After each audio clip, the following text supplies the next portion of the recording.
Bismillah, alhamdulillah, wa salatu wa salam ala arshafil anbiya'i wal mursalin, nabina Muhammad wa ala alihi wa sahbihi wa man tabi'ahum bi ihsan ila yawmiddin. Allah në falenderojmë, selamet dhe selavat e qofshin për më të dashurin ton Muhammedin sallallahu alaihi wasallam, familjen e tij, shokët e tij dhe gjithë ata që e pasojnë atë deri në ditën e gjykimit.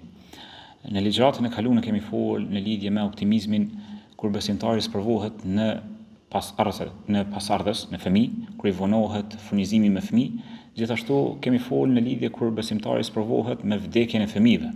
Dhe kemi treguar se qysh Allahu i lartësuar ka përgatitur dhe i ka përgëzuar besimtarët ata të cilët durojnë kur goditen nga sprovat me një shpërblim madhështor prej Allahut të lartësuar.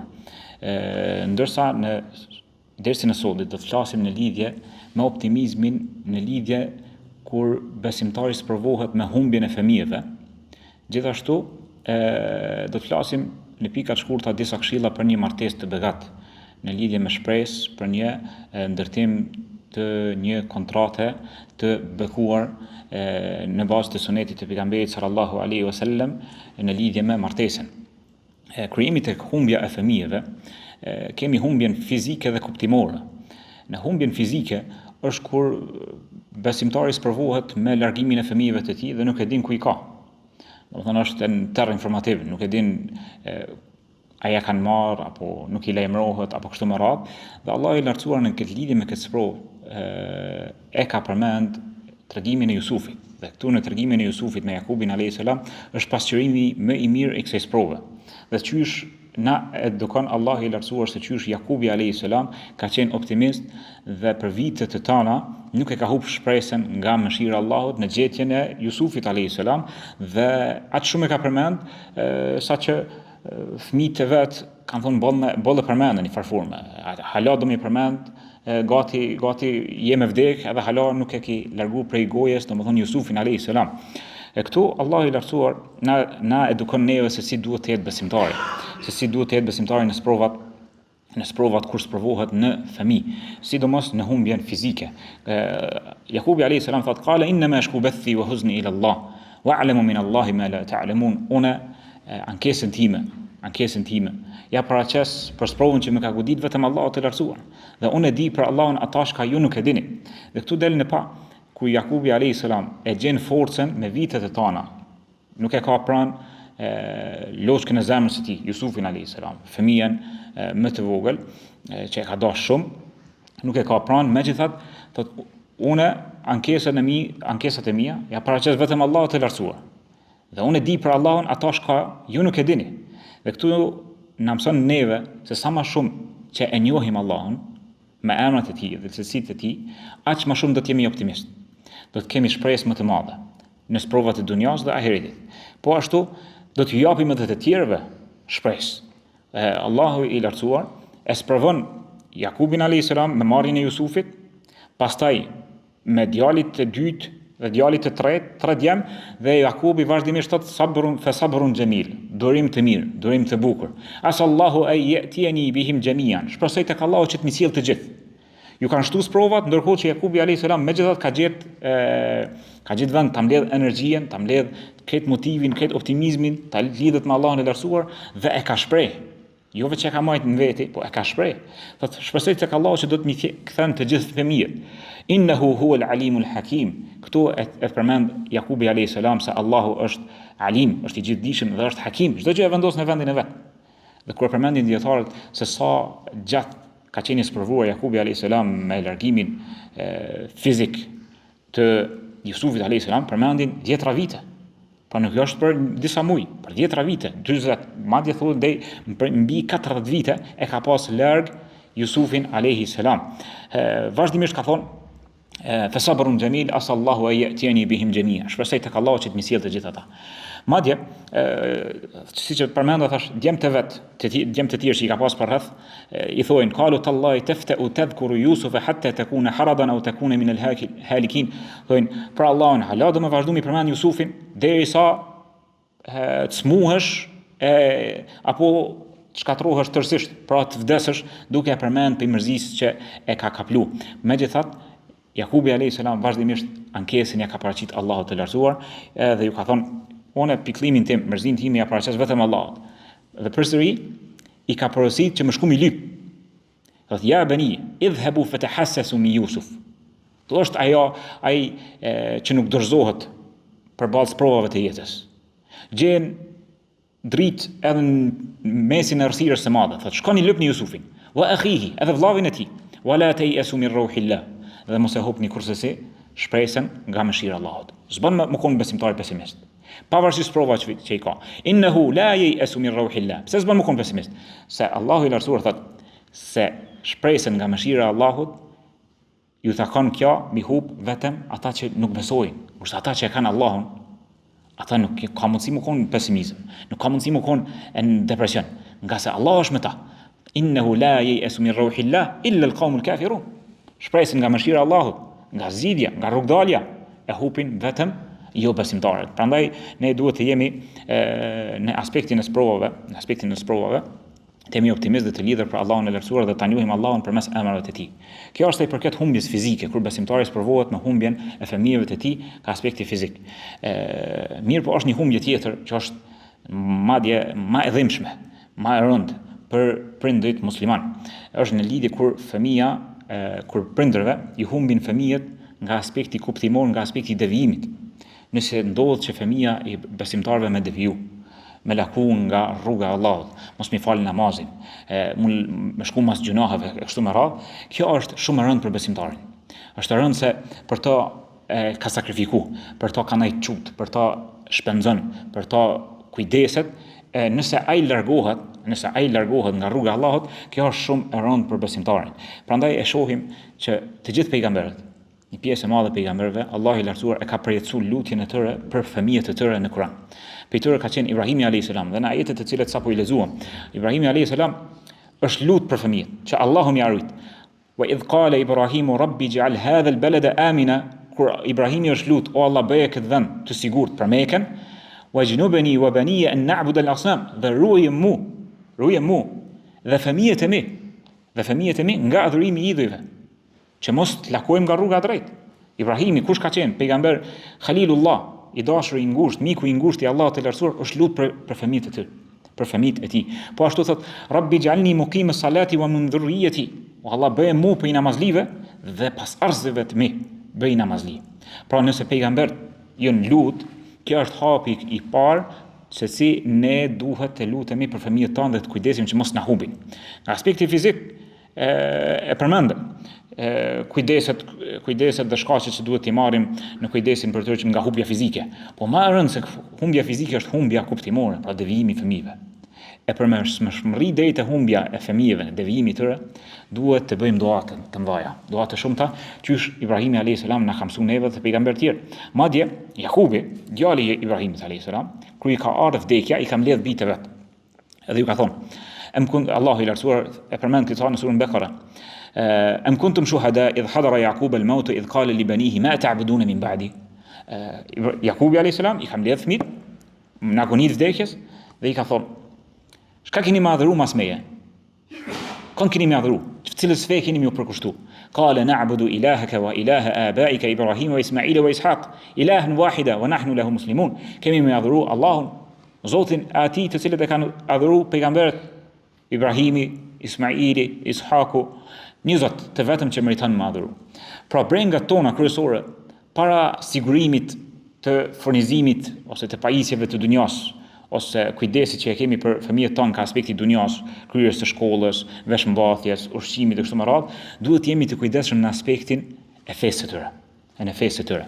Madje vëllazën, Allah i lartësuar ka përmend që lutja e robërve të devotshëm janë lutë për pasardhësit e tyre, për familjet e tyre vazhdimisht. Dhe ky është shkaku më i madh që Allahu më t'i ruajë fëmijët. Shkaku më i madh që më t'i ruajë fëmijët. Ibn Qudama, njëri prej dietarëve të selefit, i ka porosit disa prej vëllezërve të vet. Dhe ju thot besimtari i cili është duke u fundosur në det, dhe është i kapën për një dras, që mbi jetimin, që mos më fundos, mos më zhyt, e kanë duke u kapën në çat dras, dhe lidhjen e tij për Allahun dhe mbështetjen që Allah më i pështu, thot Ibn Qudama i këshillon vëllezërit e vet, ju thot, që ky rast nuk ka ma shumë nevojë ky për Allahun se sa dikush që gjendet mesin e fëmijëve, familjes dhe pasurisë së tij. Pra edhe ne që jemi në mirëqenie, edhe në rahati, kemi nevojë me mbështet Allahut të lartësuar, sikurse dikur që është ka fundoset në det qysh lidhet për Allahun e lartësuar dhe e din se vetëm ai mundet me pështu. Dhe s'ka kush tjetër që mundet me pështu kur ai është vetëm në deti. Domethënë ne duhet t'ja bëjmë të qartë vetes tonë se na kena nevojë që Allahu më na rujt neve dhe më na rujt familjet tona dhe më na rujt fëmijët tonë nga devijimi. Dhe Allahu i lartësuar lutjen e të devotshmeve ka përmendur në surë thotë walladhina yaquluna rabbana hab lana min azwajina wa dhurriyyatina qurrata a'yunin waj'alna lil muttaqina imama. Dhe ata të cilët luten o Allah, o Zoti jon, jepna të bashortët tona dhe të fëmijët tonë kënaqësi të syve. Lot të ftoftë që dalin nga kënaqësia kur ti i shën fëmijë.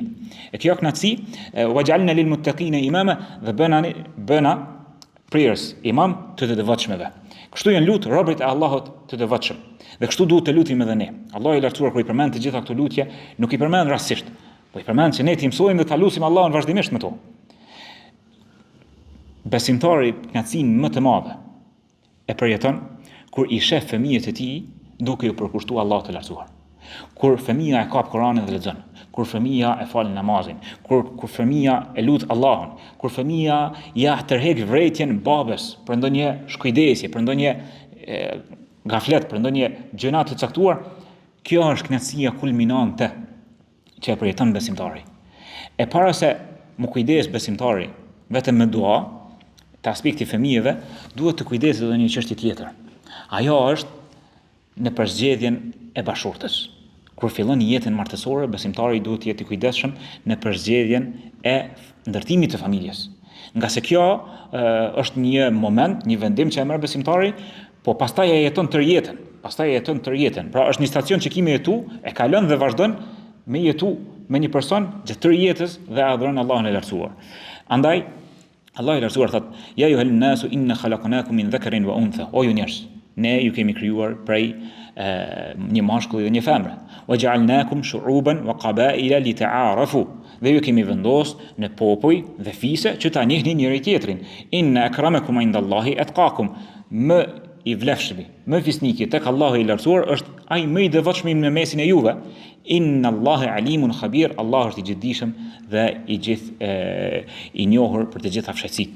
Allahu i lartësuar është i gjithdijshëm dhe i di të gjitha fshehtësitë. Vllazë ndoshta në përzgjedhjen e partnerit të jetës, besimtari duhet t'ia bëjë disa pyetje vetvetes. Pra Allahu i lartësuar po na tregon që Allahu i ka krijuar njerëzit prej një mashkull dhe një femër. Dhe për këtyre dyve, Allahu i lartësuar ka krijuar fise e popull me qëllim që të njihen. Pra, nga këtu ka filluar është pika e ndërtimit të familjes. Po para ndërtimit të familjes, para krijimit të familjes, besimtari duhet të pyet veten: pse martohet? Pse martohesh? Kur besimtari e din përgjigjen e saktë, qysh Allahu i lartësuar na ka mësuar, dhe qysh pejgamberi jon sallallahu alaihi wasallam na ka vizatu, atëherë i lehtësohet edhe për zgjedhja e partnerit. Edhe i lehtësohet për zgjedhja e partnerit, sikurse mashkullit që e zgjedh femrën, sikurse femra që e pranon mashkullin. Edhe këtu duhet të jemi të kujdesshëm ta kuptojmë drejt. Mund të pyet dikush, pse bëhet kjo pyetje, pse, ku është qëllimi i martesës? Dikush mund të më thonë, po është e njohur. Ama ka shumë dallim. Se dikush thotë, po kjo është jeta, martohet, agja, baba, kushia, krejt janë martu. Edhe unë duhet të më martu. Edhe është një farë përgjigje e kuptueshme logjike. Mirë po, besimtari dallon pej njerëzve të thjeshtë. Dallon pej jo besimtarëve. Nëse të gjithë martohen vetëm mi përmbush nevojat e tyre e psharake, atëherë ky nuk është qëllim fiznik. Ky është një qëllim, një farë nevoje sikurse dikush që ha në pinë. E besimtari i mëshëm, besimtari vigjilant, i shton disa niyete, i shton disa qëllime që i lehtëson pastaj përzgjedhjen e partnerit. Nëse besimtari ka më thonë, unë do të martohem që ta ruaj nderin tim, dhe ta ruaj nderin e gruas time.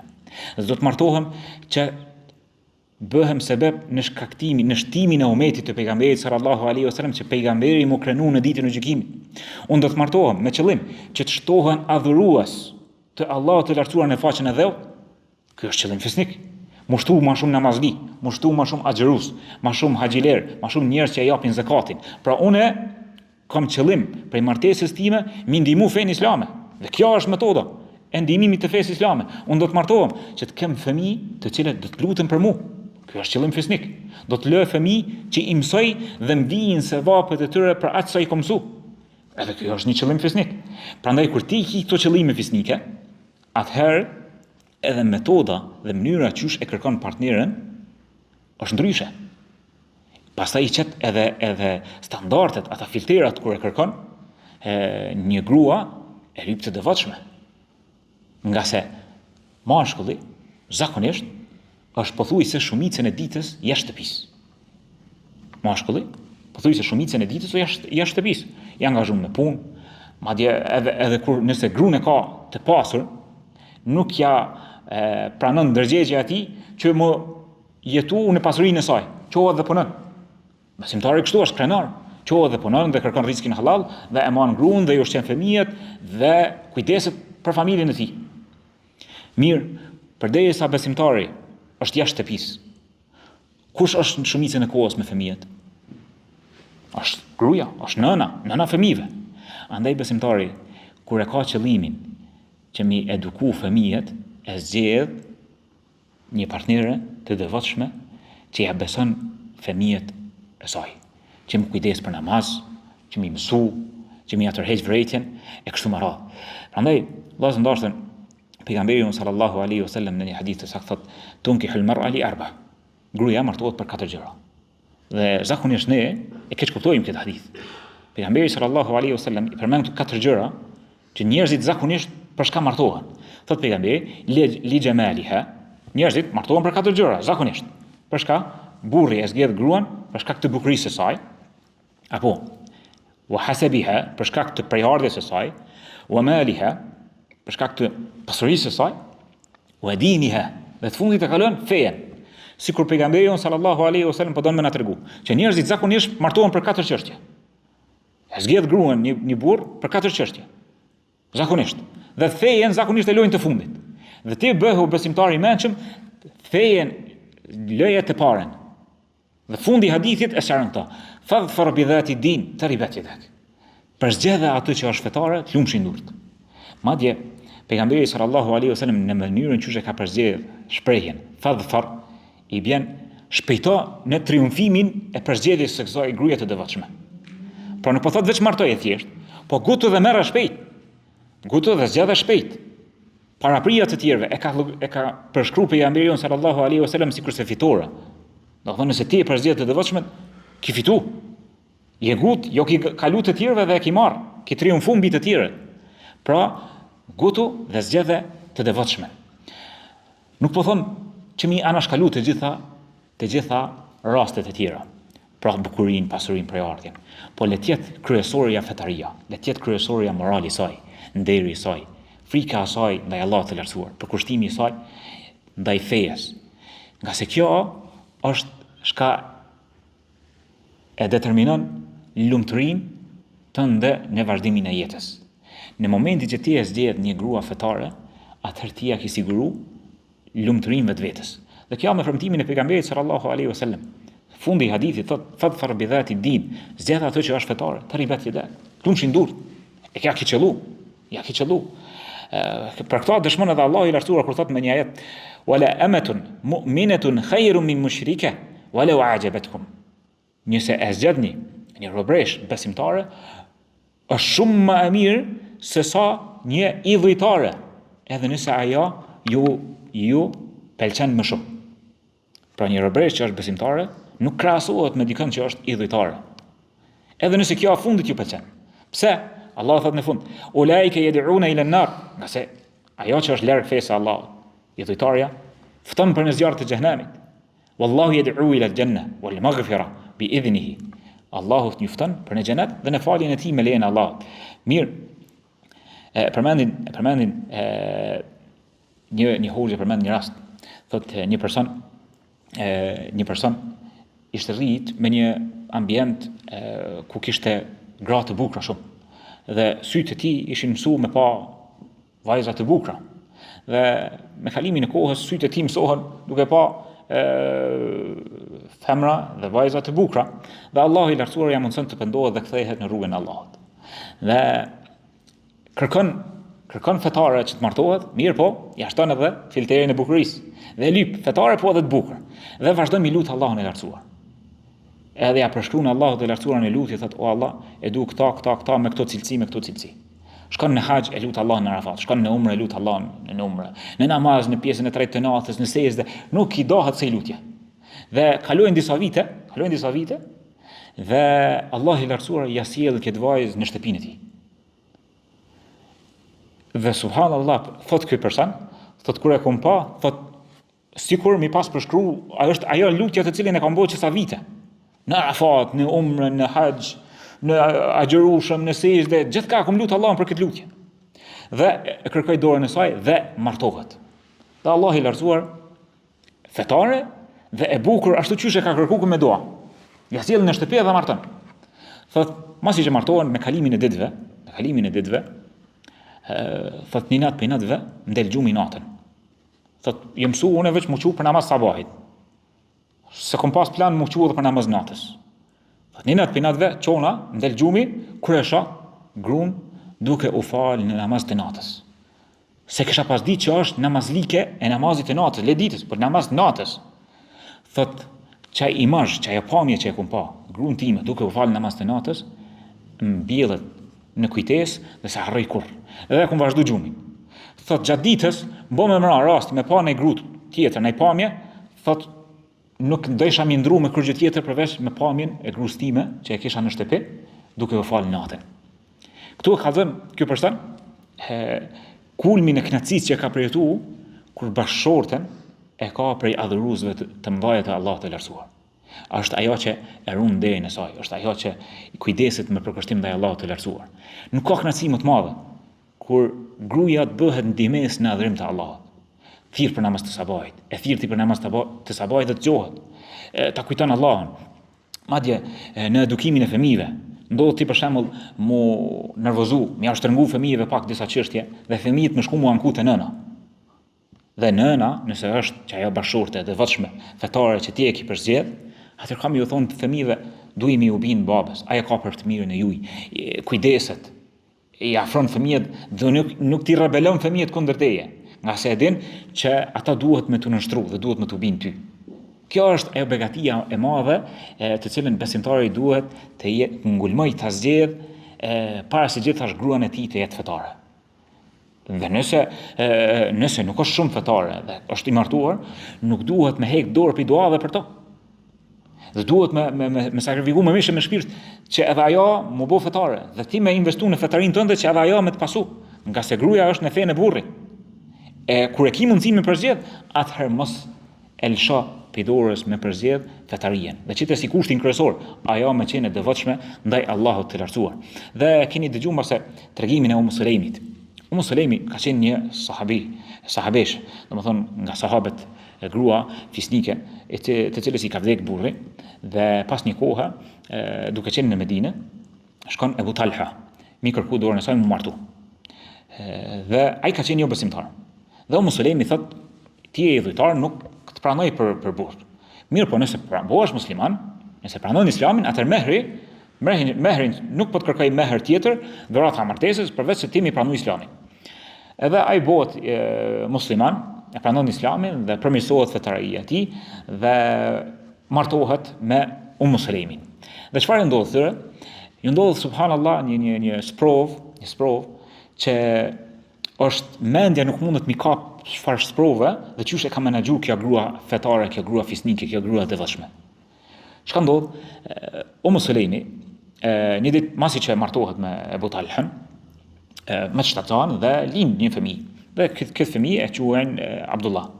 Dhe mas një kohë smuhet fëmija dhe Ebu Talha është jashtë shtëpisë. Dhe ndërkohë smuhet, i rëndohet smuja fëmijës dhe vdes. Masi që vdek fëmija, e merr, e qefinos, e lan, gruaja Umm Sulejmit, do fëmijën e vet, e merr, e lan, e pastron, e qefinos dhe e vendos në shtrat. Dhe vjen burri vet në shtëpi, nuk e befason me njëherë me lajmin edhe e rontës provës. Nga çfarë grua devotshme, domethënë kjo është veç një sahabe, një sahabike sikur kjo e bën këta. Allahu qoftë i kënaqur me ta. Masi që vjen burri i saj, ja shtron darkën dhe flan atë natë me burrin e saj dhe në fund të natës i tregon. Thot, o burri jam, shka ta merr mendje nëse dikush ta jep huva një gjë dhe pas një kohe ta kërkon. A kishe mja nal apo mja dorëzu? Thot, jo, ja kthej, se e ti është. Ja ku marr huva, e ti është, ja kthej. Atëherë sabër se Allahu i lartësuar na ka dhënë huva një fëmijë dhe e ka marrë tek ai. Dhe Abu Talha tronditët prej provës, edhe habitës se qysh nuk i ka treguar me fillim, shkon te pejgamberi sallallahu alaihi wasallam dhe ankohet. Atëherë pejgamberi sallallahu alaihi wasallam bën dua, barakallahu lakuma fi ghabiri lejlatikuma. Allahu ju begatof në natën e juaj. Allahu ju begatof në natën e juaj. Në atë natë të cilën ja ka treguar atë lajm, pasi që kanë flajt së bashku. Dhe çfarë ndodh? Allahu i lartësuar me duan e pejgamberit sallallahu alaihi wasallam i begaton përsëri dhe bet Sulejmi përsëri shtatzan në atë natë dhe lind një fëmijë, të cilin e quajnë përsëri Abdullah, dhe prej këtij fëmije lindin 10 djem. 10 djem të gjithë hafiza. Dhe një pjesë e madhe të tyre janë dietarë të hadithit, prej të cilëve ka transmetuar Imam Maliku. Imam Maliku ka transmetuar hadithe prej tyre. Kjo është domethënë njëra prej rezultateve nëse besimtari e zgjedh gruan e tij të jetë fetare, të jetë e devotshme, e cila kujdeset për nderin e saj, kujdeset për shtëpinë e burrit të saj, dhe ndihmohen në devotshmëri dhe në adhurimin e Allahut të lartësuar. Njëkohësisht, këtu kemi edhe aspektin e gruas, apo në fakt për prindrit e vajzave, që nëse ju vjen një fetar, një djalë i devotshëm, atëherë duhet ta dëgjojmë porosinë e pejgamberit sallallahu alaihi wasallam që ka thënë: "Idha atakum man tardawna khulaqahu wa dinahu fazawwijuhu." Nëse ju vjen dikush dhe ju kërkon vajzën e juaj, dikush për të cilin jeni të kënaqur për fetarinë e tyre, edhe jeni të kënaqur për moralin e tyre, atëherë martoni vajzat. Wa illa taf'alu takun fitnatun fil ardi wa fasadun arid. Përndryshe, nëse ju nuk ja jepni të devotshmeve vajzat e juaja, ka më bëj çrregullim në tokë. Kjo është domethënë edhe porosi edhe për kujdestarët e vajzave, që të zgjedhin për vajzat e tyre burra të devotshëm, nga se ato vajzat të cilët i edukoni me mishë me shpirt, sakrifikoni për to më të gjërin, më të çmueshme, më të shtrajt, duhet kujdeseni për to, sikur se kujdeseni për dunjon e tyre, duhet të kujdeseni për fetarinë e tyre, për ahiretin e tyre. E kështu kujdeseni duke ja u përzgjedhur burra të devotshëm, të cilët kanë moral të lartë, të cilët e zbatojnë hadithin e pejgamberit sallallahu alaihi wasallam që ka thënë: khairukum li ahlihi wa ana khairukum li ahli. Më i miri për jush është ai që është më i sjellshëm, më i miri ndaj familjes së tij, ndaj gruas së tij. E unë jam më i miri në mesin e juve ndaj familjes time. Kjo është pejgamberi jon sallallahu alaihi wasallam që na ka edukuar dhe na ka mësuar. Pastaj e kemi edhe një çështje tjetër për me pas martesë të begat, një këshill tjetër, përveç lutjeve të shumta, përveç përzgjedhjes së partnerit të devotshëm që ja ka frikë Allahut të lartësuar, edhe duhet të jemi të drejtë. Allahu i lartësuar i ka qortu ata të cilët paksojnë apo bëjnë hile në peshore. Dhe thot Allahu: "Wailu lil mutaffifin." Mirë për ata të cilët mungojnë kur të peshojnë, nuk janë të drejtë në peshore. Alladhina idha iktalu ala an-nasi yastawfun. Kur i masin njerëzve, jo lejnë mangu, nuk ja plotësojnë. Apo ja plotësojnë vetvetes e të tjerëve ju bojnë zullum. Ky hadith, ky ajet, sikurse zbatohet në tregti, zën vend edhe në raportet me njerëzit, po burri me gruan, raportet me vëllezërit, me motrat e kështu me radhë. Në veçanti burri me gruan duhet të jetë kujdesshëm, të jenë të drejtë me njëri tjetrin, të jenë të drejtë. Nga se ka transmetuar Imam Maliku në Muwatta se Omeri radhiyallahu anhu e ka pa një njeri që është vanu në namaz të gjumas, edhe i ka thonë tafif, je vanu, ke bo pa drejtësi, ose nuk e koni i drejtë. Atëherë Imam Maliku ka thonë, kjo sikurse zëvend pra në raportet në shitblerje, zëvend edhe në familje. Zëvend edhe në familje. Pra besimtari vazhdimisht duhet të jetë i drejtë ndaj familjes së tij. Pra duhet t'ia jap hakin e tyre, mundohet që t'i ushqejë me halal, të kujdeset për ta, dhe duhet të bëj kujdes në veçanti në urdhërimet që ja bën fetare, në urdhërimet fetare. Kur gruaja jote apo kur ti i zgjon fëmijët për sabah, atëherë je në rrugë të drejtë. Kur fillon me zgjuar në fillim të ditës për namaz të sabahit. Nëse do mi mat veten, je në rrugë të drejtë në edukimin e familjes, në edukimin e fëmijëve, atëherë matë namazin e sabahit. Apo dhimbet fëmia me për namaz të sabahit, e për shkollë i çon, e bën nomin në shtëpi, mos më shku fëmia në shkollë, atëherë dije që i ka jep përparësi dunjos para ahiretit. A momentin kur fillon me qiu fëmit për namaz të sabahit, dhe i pa kompromis në këtë çështje. Dhe në namazet tjera, do thonë nëse ti e çon për namaz sabahit, i bën që për drekë që i ndija akşam yatsi, je i kujdesshëm. Po namaz sabahit je sprovën kryesore. Andaj besimtari duhet i përkushtohet duas, njëra prej duave të cilën e kanë bë prej selefit, ka thënë Allahumma ij'alna ahle beyti salihin, na bë familjar antar të shtëpisë të devotshëm, faqihna fi din, na mësoj fejen, waj'alna a'immatal muttaqin, dhe na bë imam të devotshmeve. Besimtari në prag të martesës nuk duhet të qëlloj pesimist, më thonë po nuk ka.